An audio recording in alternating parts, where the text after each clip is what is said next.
Good evening. I want to talk to you tonight about a question I am asked more often than almost any other, and answered, honestly, less often than almost any other. How does one actually hire a luxury wellness interior designer? Not a decorator with a beautiful portfolio, not a firm that has added the word wellness to its brochure without changing a single specification sheet. A genuine wellness architect, someone who understands that your home is, in the most literal sense, a biological environment. Allow me to say something at the outset that most in my profession will not say. The credential means very little. I have spent 3 decades designing residences for royal families, for heads of state, for figures whose names you would recognize instantly and whose privacy I shall always protect. In that time, I have watched extraordinary talents ruin extraordinary homes, and I have watched quiet, methodical professionals produce residences that genuinely change how their occupants live and age. The difference was never taste, it was rigor. A decade ago, hiring a luxury interior designer meant vetting portfolios, checking references, trusting your eye. That is no longer sufficient. Homes are now understood correctly as environments that regulate your circadian rhythm, your exposure to airborne particulates, and your nervous system's baseline arousal through ambient noise and electromagnetic load. The WELL building standard now codifies 10 concepts: air, water, light, sound, materials, thermal comfort, movement, nourishment, mind, and community as measurable, third-party verifiable features of a space.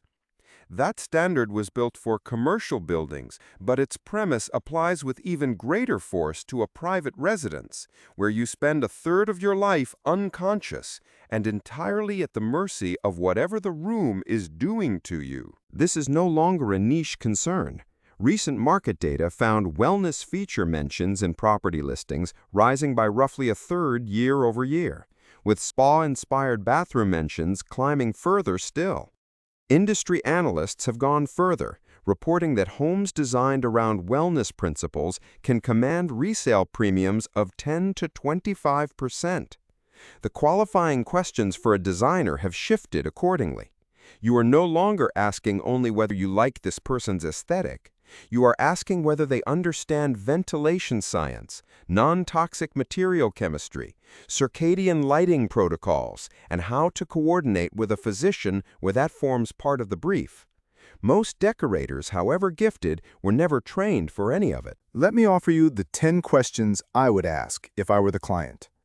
First, ask how the designer defines wellness design, and listen for specificity. Calm palettes and natural light is a decorator's answer. A wellness architect should reference measurable domains, lux levels, and color temperature curves through the day, air changes per hour, and electromagnetic readings at the bed. Second, ask whether they conduct any environmental assessment before design begins and what precisely it measures. Third, ask who verifies the outcome once construction is complete and whether the relationship simply ends at handover. Fourth, and this is where the field separates cleanly, ask about physician or clinical collaboration. Physician-informed wellness standards are increasingly cited as the credible benchmark separating serious wellness design from marketing language. At OND, every substantial commission benefits from the counsel of physician partners, whose clinical perspective shapes decisions no decorator would think to make. Fifth, ask for a materials disclosure policy. Will you receive documentation on off-gassing and provenance for every major surface and textile, or is that considered proprietary and withheld? Sixth, ask how the designer handles electromagnetic and acoustic conditions. Most will offer nothing beyond, "we can add soundproofing," which tells you they have not treated electromagnetic quiet and acoustic serenity as design disciplines in their own right. Seventh, Ask to see a project timeline with actual delivery dates from past clients, not aspirational ones. Eighth, ask what happens when a specified material proves unavailable, and whether they substitute quietly or return to you with alternatives explained. Ninth, ask directly about their failure rate, the percentage of projects requiring significant remediation after completion. Anyone with real experience will have an honest number. 10th, ask what they will refuse to do, because a designer with genuine standards has said no to a client before, usually over a material or a shortcut that compromised the home's integrity. There are a handful of patterns I would treat as disqualifying. A designer who cannot describe their material sourcing beyond brand names tells you nothing about sealant chemistry or off-gassing. Anyone who promises health outcomes should concern you a great deal. Let me be unambiguous. No interior designer, however skilled, treats or cures disease. Our work supports the body's environment. It does not replace medicine. And any professional who tells you a room will reverse aging or cure insomnia is making a claim no credible physician would endorse. Opacity around subcontractors and specification sheets is another warning sign. If a firm will not show you exactly what is going into your walls, your ductwork, and your water system, you have no way to verify anything afterward. A portfolio built entirely on photography with no lux readings, no air quality baselines, no acoustic modeling tells the same story. And a designer unwilling to name past clients who will speak candidly, even privately, about the experience of working together deserves scrutiny. Confidentiality protects identity. It should never protect performance. A serious wellness design contract should specify, in writing, the environmental targets for the finished home, not merely the aesthetic brief. Target lux curves for circadian lighting by room and time of day, air change rates and filtration specifications, water filtration and remineralization standards, material thresholds for every specified surface, and electromagnetic mitigation targets for sleeping areas specifically. It should specify a post-completion verification period during which independent testing, not merely the design firm's own assurance, confirms those targets were met. Let me offer one illustration of what this looks like in practice, described without identifying any individual. A client on a recent London townhouse commission asked, before a single fabric sample was chosen, about our air change rate specification and how we would verify it after handover. He had spent 2 decades arriving home exhausted and waking most nights in the small hours, despite an already well-appointed bedroom.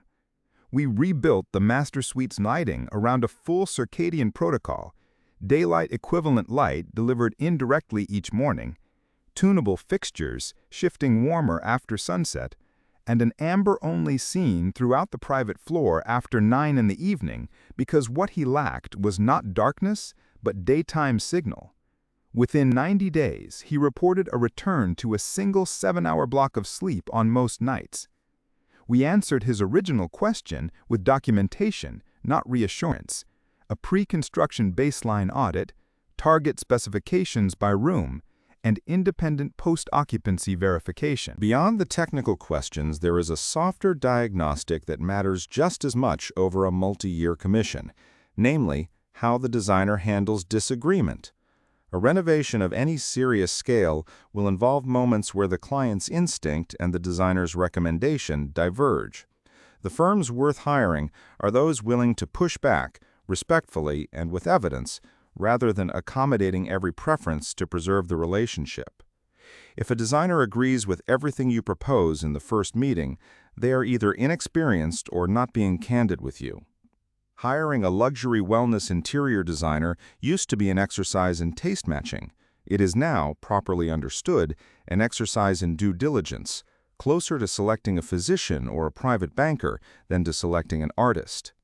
The 9 pillars we work from at Owned: circadian light architecture, air excellence, material purity, water as luxury utility, electromagnetic quiet, acoustic serenity, thermal comfort, grounding, and blood filtration, exist because each is a measurable determinant of how a body functions inside a home, not a decorative preference. When you interview a designer, you are really asking whether they understand that your bedroom, your air handling system, and your water are as consequential to your long-term vitality as your physician's recommendations.